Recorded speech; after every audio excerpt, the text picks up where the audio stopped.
हरे कृष्णा। जगत गुरु श्रीला प्रभुपाद की जय। अनंत कोटि वैष्णवों की जय। आज हम भगवत गीता यथारूप के 7वें अध्याय के अंतिम श्लोक का अध्ययन करने वाले हैं। 7वें अध्याय का नाम है ज्ञान विज्ञान योग। भगवत गीता में कुल 18 अध्याय हैं, जिनमें अध्याय 7 से अध्याय 12 तक भगवान ने भक्ति योग का ज्ञान दिया है। भक्ति योग ही सर्वोच्च साधन है भगवत प्राप्ति के लिए। इसीलिए भगवान ने भक्ति योग को कर्म योग तथा ज्ञान योग के मध्य में रखा है। कर्म योग बिना भक्ति के अपूर्ण है और ज्ञान योग भी बिना भक्ति के अपूर्ण है।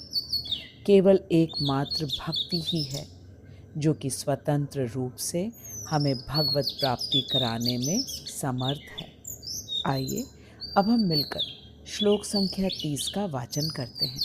तत्पश्चात भगवान के वचन को गहराई से समझेंगे। साधिभूतादिदेवं मां साधियज्ञञ्च ये विदुः प्रयाण काले अपि च मां ते विदुर्युक्तचेतसः। साधिभूतादिदेवं मां साधियज्ञञ्च ये विदुः प्रयाण काले अपि च मां ते विदुर्युक्तचेतसः। साधिभूतादिदेवं मां साधियज्ञञ्च ये विदुः प्रयाण काले अपि च मां ते विदुर्युक्तचेतसः। भगवान ने कहा कि जो समस्त व्यक्ति मुझे अधिभूत, अधिदेव और अधियज्ञ के साथ जानते हैं, वे मुझ में आसक्त चित्त हैं। वे व्यक्ति अंतकाल में भी मुझे जानते हैं, अर्थात मृत्यु काल में भी मेरा स्मरण कर पाते हैं। आज का श्लोक अत्यंत महत्वपूर्ण है, जिसमें हमें ये पता चलेगा कि मृत्यु काल में किस प्रकार से हम भगवान का स्मरण कर सकते। आइए आज के श्लोक को गहराई से समझने से पहले हम इस अध्याय के शुरू से भगवान ने क्या कहा उसे एक बार दोहरा लेते हैं। 7वें अध्याय के पहले श्लोक में भगवान ने अर्जुन से कहा कि अर्जुन, तुम मुझ में आसक्त हो जाओ तथा मेरी शरण ग्रहण करके योग अनुष्ठान करो। ऐसा करने से तुम मुझे पूर्ण रूप से जान जाओगे, इसमें कोई संशय नहीं है। श्री भगवान ने कहा, मय्यासक्त मनाः पार्थ योगम युञ्जन मदाश्रयः असंशयं समग्रं मां यथा ज्ञास्यसि तच्छृणु। ये कहने के बाद भगवान ने कहा कि सहस्त्र सहस्त्र मनुष्यों में से कोई एक सिद्धि के लिए यत्नशील होता है और उन यत्न परायणों में से कोई एक मुझे मेरे नित्य श्याम सुंदर रूप में जान पाता है। भगवान के इस कथन का तात्पर्य है कि भगवान को उनके स्वरूप में पूर्ण रूप से जान पाना इतना सरल नहीं है, लेकिन भगवान तो हमारे नित्य माता पिता हैं और हम उन्हें जान पाएं, इसीलिए उन्होंने अपने समस्त ऐश्वर्यों तथा विभूतियों के विषय में बताना आरंभ किया। भगवान ने बताया कि ये समस्त सृष्टि उनकी बहिरंगा एवं अंतरंगा शक्तियों के द्वारा सृष्ट है तथा क्रियान्वित है। बहिरंगा शक्ति के द्वारा सृष्ट 8 तत्व, जो कि मूल रूप से पृथ्वी, जल, वायु, अग्नि तथा आकाश है। ये 5 स्थूल तत्व हैं और मन, बुद्धि, अहंकार सूक्ष्म तत्व है। इन 8 तत्वों से ही 24 तत्व बने हैं। इनके विषय में हम सब ने खूब अच्छी तरीके से अध्ययन पहले के श्लोकों में कर लिया है। फिर भगवान ने हमारी और सहायता के लिए बताया कि जल का जो स्वाद है वो वे ही हैं, अग्नि में प्रकाश तथा ताप वे हैं, वायु में स्पर्श, पृथ्वी में गंध तथा आकाश में शब्द वे ही हैं। वे ही मनुष्यों में सामर्थ्य हैं तथा वे ही बीज हैं प्रत्येक योनि के। उन्होंने कहा, उनसे श्रेष्ठ कुछ भी नहीं है और वे ही सब कुछ के आधार हैं। जैसे माला के धागे में मोती गुथे रहते हैं, ठीक उसी प्रकार सब कुछ उन पर ही आश्रित है। जब अर्जुन ने ये सब सुना तो उसने आश्चर्य से भगवान से पूछा कि इतना सब कुछ सबके समक्ष होते हुए भी आपको कोई जान क्यों नहीं पाता है? तो इसके उत्तर में भगवान ने कहा, त्रिभिर गुणमय भावेर एभि सर्वम इदम जगत मोहितम न अभिजानाति मामेभ्यः परम अव्यय। भगवान ने कहा कि तीनों गुणों के भावों के द्वारा ये संपूर्ण जगत मोहित, अतः लोग मुझ त्रिगुणातीत तथा अविनाशी को नहीं जान पाते हैं। इस पर अर्जुन ने सोचा कि क्या कोई उपाय नहीं है जिससे मनुष्य इन तीन गुणों के बंधन से बाहर निकल सके? इसके उत्तर में भगवान ने कहा, दैवी ह्येषा गुणमयी मम माया दुरत्यया मामेव ये प्रपद्यन्ते मायामेतां तरन्ति ते। भगवान ने कहा कि यह जीव विमोहिनी एवं त्रिगुणात्मिका मेरी बहिरंगा शक्ति है और निश्चय ही यह दुस्तर है, परंतु जो मेरा ही आश्रय ग्रहण करते हैं वे इस दुस्तर माया को पार कर जाते हैं। अर्जुन ने भगवान से जब ये सुना तो उसने सोचा कि क्या कोई भी भगवान की इस माया को पार कर पाता है? तो इसके उत्तर में भगवान ने अर्जुन से कहा कि 4 प्रकार के दुष्कृतिवान लोग होते हैं जो भगवान का भजन कभी नहीं करते, और 4 प्रकार के ये दुष्कृतिवान लोग हैं मूढ़, नराधम, माया अपहृत ज्ञान तथा आसुरी प्रकृति वाले लोग। ये कभी भी भगवान का भजन नहीं करते। लेकिन 4 प्रकार के सुकृतिवान लोग भी होते हैं जो भगवान का भजन करते हैं। ये सुकृतिवान लोग हैं आर्त, अर्थार्थी, जिज्ञासु तथा ज्ञानी। भगवान ने इन चारों की प्रशंसा की है, ये कहकर कि ये चारों उदार हैं। ये भगवान के पास जाते हैं और भगवान से ही मांगते हैं, और जब भगवान इन्हें देते हैं तो उसे भगवान से वे लेते हैं। ये इनकी उदारता है। इन चारों में से भगवान ने ज्ञानी के लिए कहा है कि ज्ञानी उन्हें सबसे प्रिय है। क्यों? क्योंकि ज्ञानी भगवान से कोई भौतिक वस्तु नहीं मांगता। क्योंकि वह कोई भौतिक वस्तु नहीं मांगता, इसलिए भगवान को ज्ञानी सबसे प्रिय है। इन 4 सुकृतिवानों में 3 सकाम हैं और 1 निष्काम। आर्त, अर्थार्थी, जिज्ञासु सकाम है। इनके लिए उत्तम गति है कि उनका दुख दूर हो जाए। आर्त चाहता है कि उसका दुख दूर हो जाए। अर्थार्थी धन चाहता है तो उसको लगता है कि उसे धन मिल जाए, और जिज्ञासु आत्मा का ज्ञान चाहता है। इन तीनों की उत्तम गति भगवान नहीं है, लेकिन जो ज्ञानी है उसकी उत्तम गति तो भगवान ही है। इसीलिए वह निष्काम है एवं ज्ञानी है और भगवान को सबसे प्रिय है। ये कहने के बाद भगवान ने अर्जुन से कहा कि एक और प्रकार का निष्काम व्यक्ति होता है जो मुझे निराकार मानता है।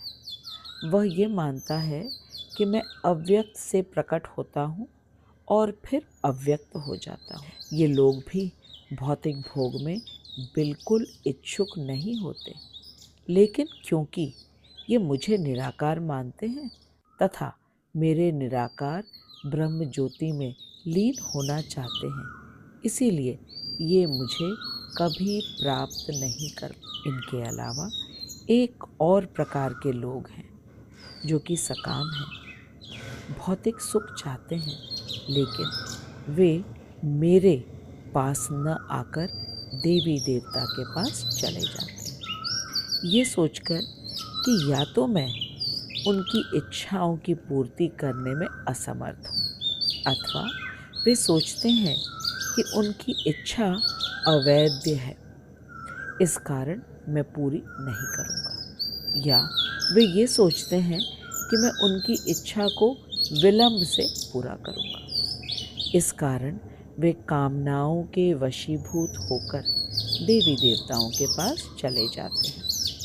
इन व्यक्तियों को ये नहीं मालूम होता है कि ये देवी देवता में उनकी जो श्रद्धा है वह मैंने ही उनमें दृढ़ किया है, और देवी देवता के द्वारा उनकी समस्त इच्छा पूर्ति मेरे द्वारा ही होती है। देवी देवता स्वतंत्र रूप से न तो अपने भक्तों में अपने प्रति श्रद्धा की भावना को दृढ़ कर सकते हैं, और न ही वे अपने भक्तों की इच्छा को पूरा कर सकते हैं बिना भगवान की स्वीकृति के। और साथ ही देवी देवता द्वारा प्रदत्त वस्तुएं नश्वर होती हैं, क्योंकि देवी देवता और उनके लोग जब नित्य नहीं हैं तो उनके द्वारा दिया गया वस्तु कहाँ से नित्य हो जाए। जब अर्जुन ने ये सब सुना तो उसे लगा कि भगवान तो ये अन्याय कर रहे हैं। जब भगवान ही देवताओं के भक्तों के हृदय में उन देवताओं के प्रति श्रद्धा को दृढ़ करते हैं तथा उनकी पूजा का फल भी भगवान द्वारा ही दिया जाता है, तो फिर उन्हें नश्वर फल क्यों मिलता है। तो इस पर भगवान ने अर्जुन से कहा कि ये अन्याय नहीं है, बल्कि ये तो न्याय है। जिसने जो चाहा उसको वो मिला। उसने देवताओं की पूजा करना चाहा, उसने देवताओं की पूजा की, तो उसको नश्वर भौतिक वस्तुएं ही चाहिए थी। उसने वही मांगी तो उसे नश्वर भौतिक वस्तुएं देवताओं से मिली। इसमें कहीं भी अन्याय नहीं है, बल्कि ये तो न्याय ही है। इन सब के पश्चात अर्जुन के मन में फिर एक प्रश्न आया कि जीव कब से मोहित हो गया है और क्यों मोहित है, और क्या इस अवस्था से निकलने का कोई उपाय है। तब भगवान ने अर्जुन को उत्तर देते हुए कहा कि मनुष्य सृष्टि के आरंभ से ही मोहित, क्योंकि उसने आरंभ में ही भगवान की सेवा को छोड़कर अपनी इंद्रिय तृप्ति करना चाहा, और ज्यों ही उसने अपनी इंद्रिय तृप्ति की इच्छा की वह माया के चपेट में आ गया। लेकिन सौभाग्य से ये माया मोहित जीव जब अपने पूर्व जन्मों के पुण्य कर्मों के प्रभाव से किसी भक्त का सानिध्य प्राप्त करता है और वह पाप कर्मों का त्याग कर पुण्य कर्म करने लगता है, तो धीरे धीरे उसके समस्त पाप कर्मों का नाश हो जाता है और पुण्य कर्मों के प्रभाव से वह दुख सुख लाभ हानि मान अपमान रूपी द्वंद्व से मुक्त हो जाता है और भगवान का चरण आश्रय को दृढ़तापूर्वक ग्रहण करके वह भगवान का भजन करता है। इस अवस्था को ही शरणागति कहते हैं। हमने ऋषि वाल्मीकि की कथा को सुना है कि वह किस प्रकार पाप कर्मों को छोड़कर नारद जी की प्रेरणा से मरा मरा जप करके वह रत्नाकर डाकू से वाल्मीकि बन गए। हमने मृगारी की भी कथा सुनी है। वह पहले कितना क्रूर था कि पशुओं को अधमरा करके आनंदित होता था और बाद में वह चलते समय भी यह ध्यान रखता था कि कहीं उसके पैर के नीचे कोई चींटी न आ जाए। यह नारद जी की कृपा से हुआ। ऐसा ही श्रील प्रभुपाद ने पश्चिम देश के लोगों को, जो कि मदिरा पान करते, मांसाहार करते, जुआ खेलते और अवैध संबंध रखते, उन सबको हरिनाम देकर श्रील प्रभुपाद जी ने बिल्कुल शुद्ध कर दिया और वे दृढ़तापूर्वक भजन करके वैष्णव बन गए। इन सभी उदाहरणों से ये स्पष्ट है कि भगवान के शुद्ध भक्तों के आदेश अनुसार ही भक्ति साधन करके भजन क्रिया में दृढ़ता आती है। इस प्रकार से भगवान ने हमें भजन साधन से शरणागति तक का मार्ग अच्छे से दिखा दिया है। हमें तो केवल निष्ठापूर्वक इस मार्ग पर चलना है। यह सब बताने के बाद भगवान ने अर्जुन को अपने स्वभाव के विषय में भी बताया। भगवान ने बताया कि वे अपने आप को सबके सामने प्रकट नहीं करते हैं। भगवान ने कहा, नाहम प्रकाशम सर्वस्य योग माया समावृतम। भगवान ने कहा कि मैं अपनी योग माया का आश्रय लेकर प्रकट होता हूँ, लेकिन मैं अपने आप को अभक्तों के समक्ष नहीं प्रकट करता हूँ। अभक्तों के समक्ष मैं अपनी योग माया का आश्रय लेकर छिप जाता हूँ। भगवान ने कहा कि जब जीव अपनी आंशिक स्वतंत्रता से चाहे तो मेरा नाम जप करे या ना करे, मेरी कथा का श्रवण करे या ना करे, मेरे मंदिर में आए या ना आए, ठीक इसी प्रकार यह भी मेरा निजी स्वभाव है कि मैं अपनी इच्छा से अपने आप को प्रकट करता हूँ और छिपा लेता हूँ। अर्जुन ने जब ये सुना तो उसे लगा कि जिस प्रकार जीव भगवान की माया शक्ति के वशीभूत होकर भगवान को भूल जाता है, तो क्या भगवान भी योग माया के प्रभाव से सब कुछ भूल जाते हैं? क्या भगवान की बुद्धि, ज्ञान ढक जाता है? इस पर भगवान ने अर्जुन से कहा कि वे अपनी योग माया का आश्रय लेकर अवश्य ही इस भौतिक जगत में लीला करते हैं, लेकिन उनके ज्ञान को योग माया कभी भी आवृत नहीं कर सकती। जिस प्रकार मेघ सूर्य के तापमान से उत्पन्न होता है और कभी ऐसा प्रतीत होता है कि मेघ ने सूर्य को ढक लिया, लेकिन सूर्य तो करोड़ों करोड़ों गुणा बड़ा है और मेघ कभी भी सूर्य को नहीं ढक सकते। भगवान ने अर्जुन को विस्तार से बताया कि भगवान की योग माया शक्ति 3 प्रकार के लोगों पर 3 प्रकार से कार्य करती है। पहला प्रकार है भगवान और उनके शुद्ध भक्त, दूसरा प्रकार है साधक भक्त और तीसरा प्रकार है जो अभक्त लोग हैं। भगवान की योग माया शक्ति भगवान को उनकी भगवत्ता भुला देती है और उनके शुद्ध भक्तों को यह भुला देती है कि वे जीव हैं, दास है, केवल याद रहता है तो संबंध। इस प्रकार भगवान की लीलाओं को संपन्न करने में योग माया सहायक होती है। भगवान के साधक भक्तों को भगवान के साथ संबंध जोड़ने में सहायक होती है, इसीलिए इसे योग माया कहते हैं। और यही योग माया अभक्तों के लिए महामाया का कार्य करती है। शक्ति एक ही है, लेकिन 3 प्रकार के लोगों के ऊपर 3 प्रकार से कार्य करती है। तो ये स्पष्ट हुआ कि भगवान की शक्ति, भगवान की योग माया शक्ति कभी भी भगवान की बुद्धि को भगवान के ज्ञान को आवृत नहीं करती। वह भगवान की प्रसन्नता के लिए, भगवान की लीला संपन्न कराने के लिए वह भगवान की भगवत्ता को भुला देती है। यह है भगवान की योग माया शक्ति के 3 प्रकार के कार्य, जिसे हमने खूब अच्छी तरीके से भगवान से जाना। यहाँ तक श्लोक संख्या 28 पूर्ण हुआ।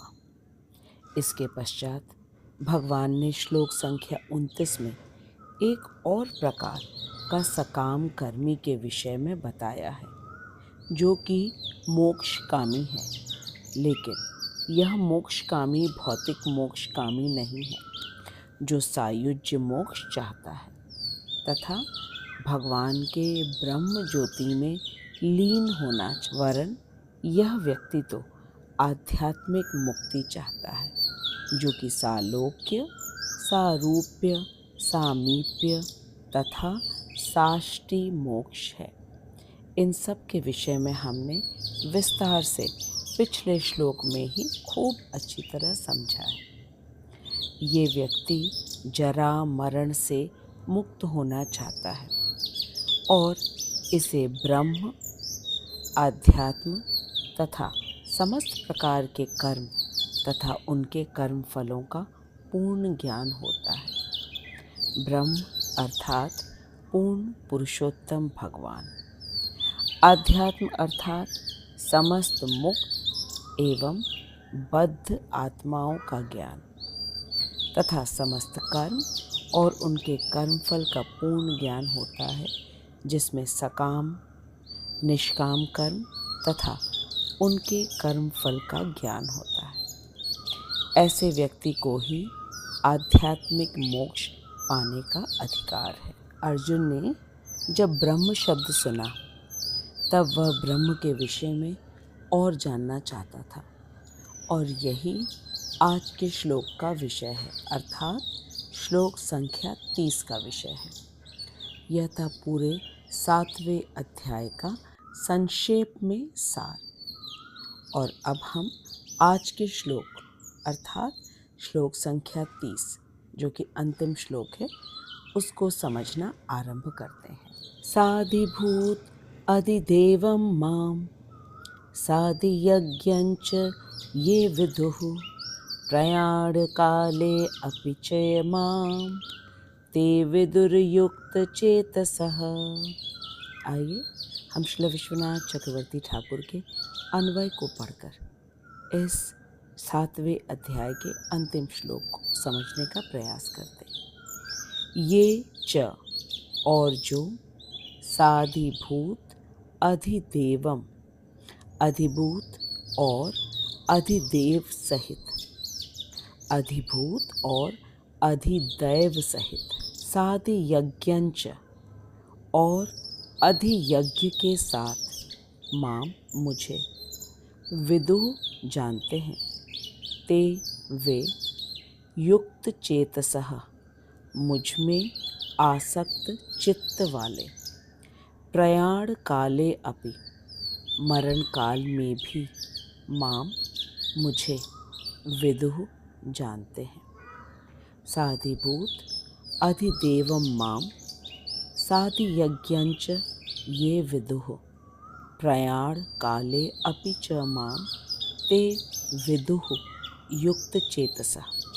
भगवान कह रहे हैं कि जो समस्त व्यक्ति मुझे अधिभूत, अधिदैव और अधियज्ञ के साथ जानते हैं, वे मुझ में आसक्त चित्त वाले हैं। वे व्यक्ति अंत काल में भी मुझे जानते हैं, अर्थात मृत्यु काल में भी उन्हें मेरा स्मरण रहता है। भगवान कह रहे हैं कि मेरी भक्ति के प्रभाव से जिनको मेरे संबंध में ज्ञान लाभ हुआ है, उन्हें अंत काल पर्यंत भी वही ज्ञान वर्तमान रहता है। श्री भगवान कह रहे हैं कि जो लोग भक्ति के प्रभाव से अधिभूत तत्व, अधिदैव तत्व और अधियज्ञ तत्व के साथ मुझे जानते हैं। वे मरण काल में भी मुझे स्मरण कर सकते हैं। वे मृत्यु के भय से कातर होकर मुझे भूलते नहीं हैं। ब्रह्म का अर्थ है परम ब्रह्म श्री भगवान। अधिभूत का सरल शब्दों में अर्थ है कि जो पंचभूत है उनके परम नियंता हैं श्री भगवान। यह है अधिभूत। अधिदेव का अर्थ है कि इन पंचभूत जैसे कि पृथ्वी, जल, वायु, अग्नि एवं आकाश के नियंता देवता हैं। जैसे कि भूमि की देवी भूमि देवी, जल के देवता वरुण देवता, अग्नि के देवता हैं अग्नि देव, वायु के देवता हैं पवन देवता, और इन सभी देवताओं के परम नियंता हैं श्री भगवान कृष्ण। यह हुआ अधिदेव। और अधियज्ञ का अर्थ है कि समस्त यज्ञों के परम भोक्ता हैं श्री भगवान कृष्ण। इन सभी विषयों को और विस्तार से भगवान 8वें अध्याय में बताने वाले हैं, क्योंकि अर्जुन इन सभी को बहुत विस्तार से गहराई से जानना चाहता है। आइए अब हम श्री विश्वनाथ चक्रवर्ती ठाकुर के अन्वय तथा भाव अनुवाद को पढ़ने के बाद श्रील प्रभुपाद के तात्पर्य को पढ़ते हैं।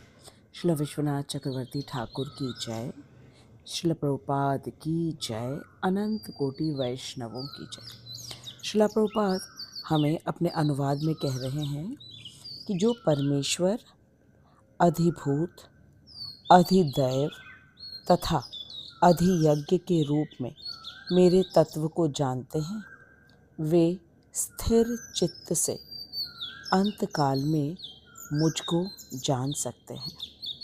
आज के श्लोक में सबसे महत्वपूर्ण बात यह है कि प्रयाण काल अर्थात मृत्यु के समय कौन भगवान को जान सकता है।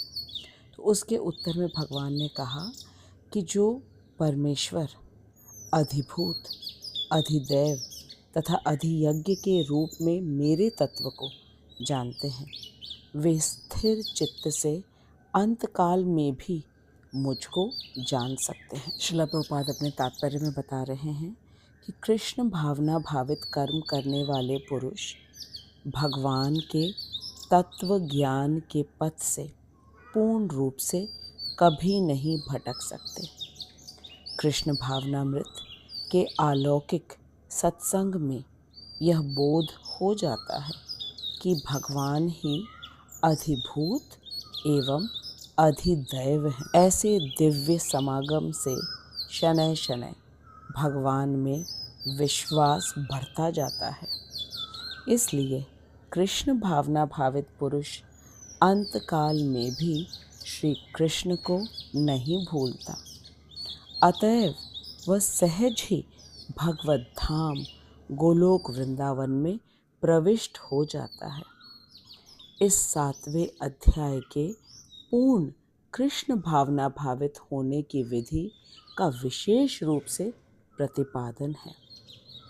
कृष्ण भावना का उन्मेष अर्थात आरंभ कृष्ण भावना भावित भक्तों के सत्संग से ही होता है। ऐसा भागवत सत्संग साक्षात श्री भगवान का संग देने वाला है।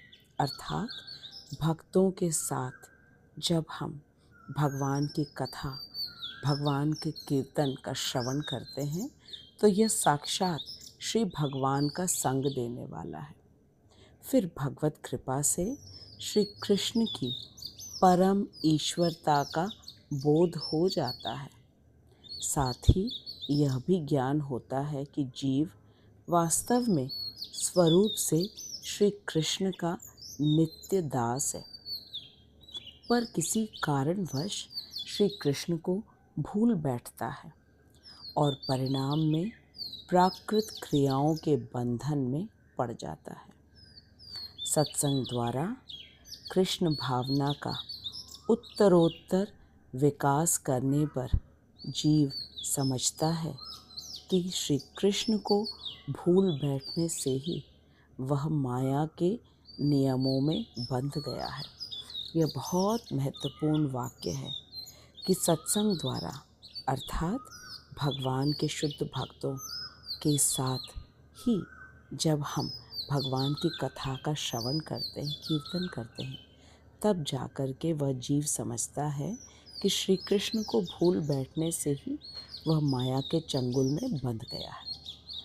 तब वह यह भी समझ सकता है कि यह मनुष्य शरीर का ऐसा सुयोग है जिसके द्वारा कृष्ण भावना को वह फिर से उद्भावित किया जा सकता है। वह उसे फिर से उद्भावित कर सकता है।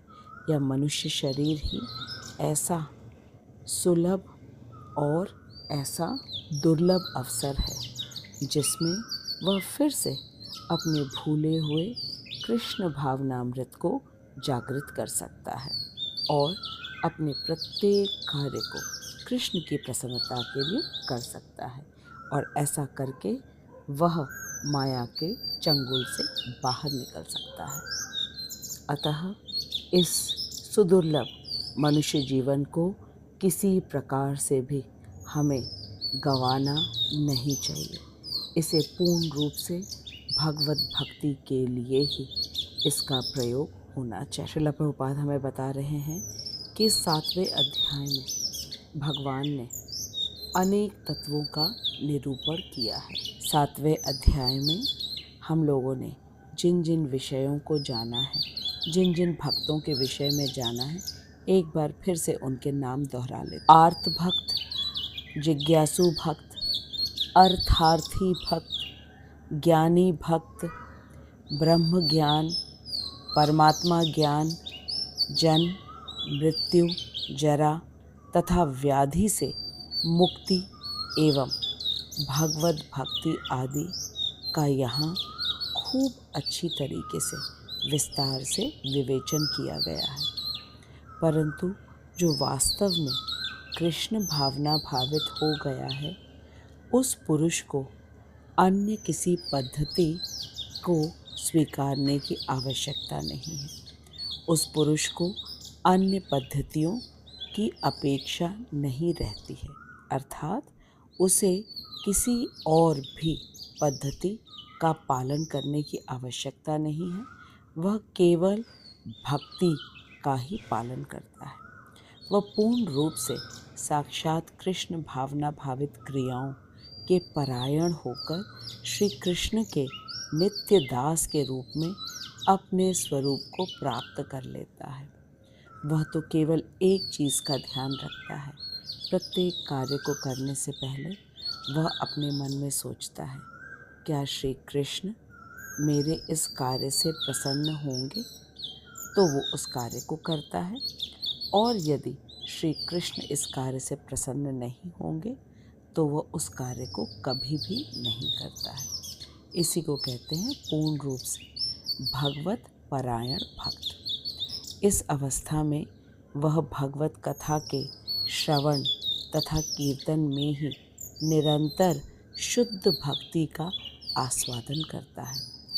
उसे पूर्ण विश्वास रहता है कि केवल इतना करने से ही उसकी सर्वाभीष्ट सिद्धि हो जाएगी। वह पूर्ण रूप से जानता है कि कृष्ण भक्ति कोइले सर्व कर्म कृत है। इस निश्चयात्मिका श्रद्धा को दृढ़ व्रत कहा जाता है और यही भक्ति योग का प्रारंभ है, ऐसा संपूर्ण शास्त्रों का निर्णय है। गीता का 7वां अध्याय इसी निश्चय मूर्त सार सर्वस्व है। श्रील विश्वनाथ चक्रवर्ती ठाकुर तथा श्रील प्रभुपाद जी के अन्वय, भाव अनुवाद एवं तात्पर्य को पढ़कर हमें स्पष्ट रूप से ये पता चला कि 7वें अध्याय में भगवान ने हमें अपनी ओर आकृष्ट करने के लिए हमें अपने विभूतियों के विषय में बताया है, ताकि हम उन्हें सर्वत्र और सर्वदा देख सकें, अनुभव कर सकें तथा स्मरण कर सकें। हम भगवान का स्मरण सदा कर सके।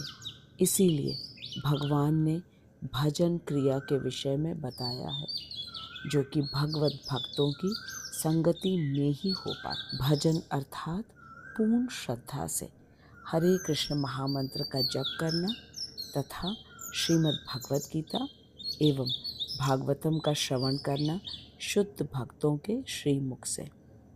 यदि कोई इन नियमों का कड़ाई से पालन करता है तो वह निश्चित रूप से ब्रह्म को, अधिभूत को, अधिदेव तथा अधियज्ञ के रूप में पूर्ण रूप से जान जाता है।